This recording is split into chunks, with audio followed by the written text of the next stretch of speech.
I'm Patrick Lundquist. I'm co-founder of vocal health and training company OOVO.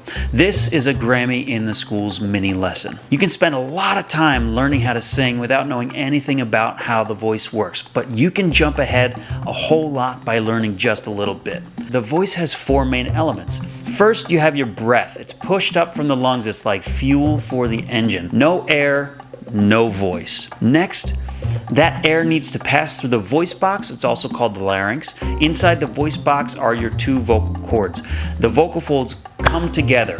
They're colliding hundreds of times per second to make these tones. No collisions, no sound, no voice. Third, you have the vocal tract. This goes from the larynx up to where the air exits the body. So from here, all the way out. And this is where the magic really happens. This is where the air from the lungs and the buzz from the vocal cords changes into an actual voice. Finally, you have the articulators, the lips and tongue. This is how we turn tone into words with meaning. These four elements, so breath, your vocal fold collisions, the vocal tract, and then the tongue and lips. Although it's linear in direction, all of them work together and they influence each other. Because this all happens inside of the body where we can't see it, sometimes it's helpful in understanding it to think of voice production as compared to a trumpet. So let's do a quick recap comparing it to a trumpet along the way. The first step is to send air out of your lungs. This is actually the same for the voice and for the trumpet. It's the same fuel, it's air.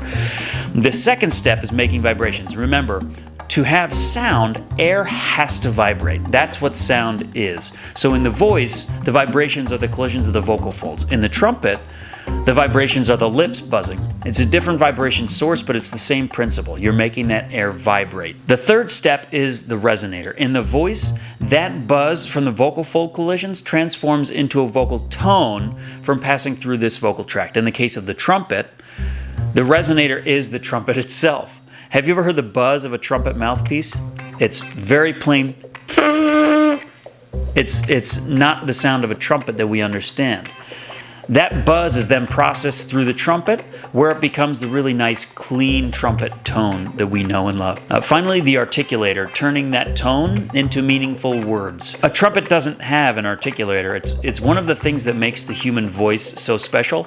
And by manipulating our tongue and lips, we can give sound meaning in a way that no other instrument can. If we had to make a comparison to a trumpet, it might be like when a trumpeter uses a plunger mute to make that wah, wah, wah sound.